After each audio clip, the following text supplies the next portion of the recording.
You know, sometimes the folks you'd least expect end up being the ones who stand up when everyone else is looking the other way. Leather vests, roaring bikes, the whole deal. Picture this. It's a sunny morning in Phoenix, Arizona, and I'm wheeling into Rosie's Cafe, this little hole-in-the-wall spot off the highway where locals grab their eggs and gossip. Me? I'm Elena Ramirez, 30 years old now.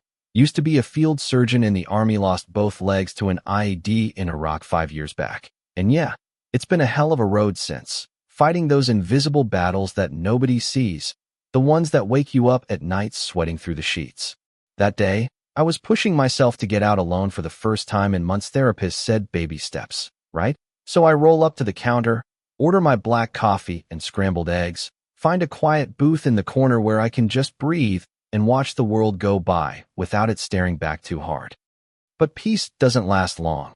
In barge these four guys, early 20s, all cocky swagger and designer hoodies, smelling like last night's party and entitlement you could cut with a knife. Leading the pack is Brandon Whitakero, you know the type, son of the big shot land developer in town, the one who's been throwing tantrums ever since his dad's latest deal fell through because the city rerouted funds to veteran housing projects, stuff that hits close to home for folks like me. Brandon's got this chip on his shoulder, resenting anyone who's taking handouts, as he calls it. Never mind that we earned every scar fighting wars his family profited from back home. They spot me right away, and Brandon's eyes light up like he's found his punchline for the day. He saunters over, his buddies flanking him like some bad movie posse, and leans in too close with that fake smile that doesn't reach his eyes. "Hey there, hero," he drawls, voice dripping sarcasm. "Bet you missed those glory days, huh? Running missions, saving the day. Now look at you, rolling around like yesterday's trash." I feel my gut twist, that old battlefield instinct kicking in, but I bite it back, hands gripping my wheels tighter. I've dealt with stares and whispers, but this feels personal, like he's unloading his daddy issues right on me. His friend Derek chimes in, grabbing the edge of my table. "Yeah, what did the Army give you for that? A participation trophy and some wheels? Must suck being half the woman you used to be. Bet no guy's lining up for that dance anymore." The words sting deep, hitting those raw spots I bury. The nights I wonder if I'm still whole, if the uniform meant anything when civilians like him spit on it for sport. The cafe goes quiet, folks glancing over, but nobody moving. Brandon's family owns half the strip malls around here, and crossing them means trouble, evictions, lawsuits, the work, so they just freeze, like deer in headlights. I try to stay calm, voice steady as I can manage. "I'm just eating here. Man, mind leaving me be?" But Brandon laughs, that cruel bark echoing off the walls, and shoves my coffee cup closer, spilling a bit. "Leave you be? Come on, we're just chatting. Tell us, does it hurt knowing you're basically useless now? Or did the bomb scramble that too?" His crew circles tighter. Derek even reaches for my chair like he's gonna tip it for laughs. And that's when the panic hits, a flash of sand and explosions, my breath catching, heart pounding like I'm back in the dust. But their snickers snap me out, and I think, God, why today? Why me? Then bam, the door flies open, slamming against the frame, and in stroll these 6 bikers, all weathered leather and road dust, the Outlaw Riders crew from the edge of town. Leading them is Jack Iron Thompson, 52, ex-Marine from the Gulf War, face like carved stone, eyes that seen real hell and come out swinging. They'd been cruising by, spotted the tension through the window. Maybe it was the way Brandon's gang had me cornered, or just that veteran radar kicking in. But Jack sizes it up in a heartbeat, steps forward slow and sure, pulling off his shades. "Boys," he says, voice low and gravelly, like thunder rolling and distant. "Looks like you're interrupting this lady's morning time to apologize and hit the road."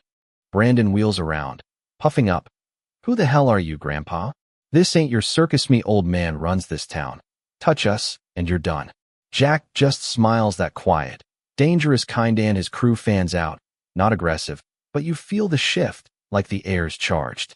"Son, your daddy's wallet don't scare men who've stared down real enemies. Now, say you're sorry, pay her tab, and walk her. Learn why we don't tolerate this crap."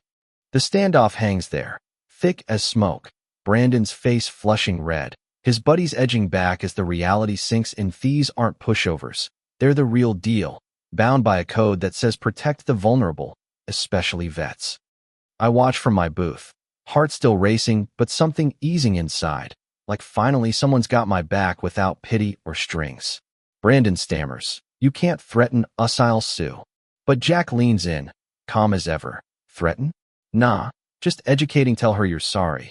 Mean it, and maybe volunteer at the vet center downtown. They could use hands like yours for something useful instead of this bully nonsense." The cafe holds its breath, and finally, Brandon cracks tears welling up as he looks at me. Really looks, seeing the person behind the chair. I'm sorry, he mutters, voice breaking. "I was pissed about my dad's stuff, took it out on you. That's messed up." It's raw, genuine, like the weight of his own crap finally hits him.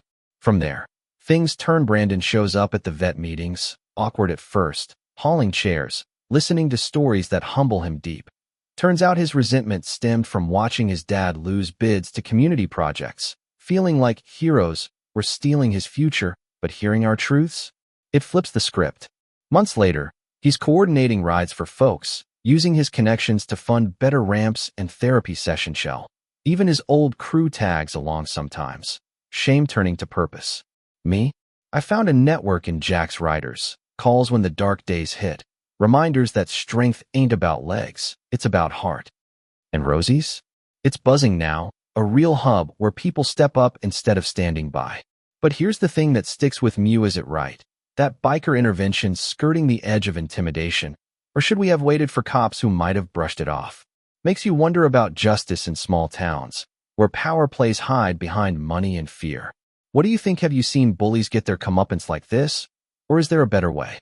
Drop a comment below, share your stories. Hit subscribe if these real-life twists hit home, and let's talk about what real respect looks like in our messed up world.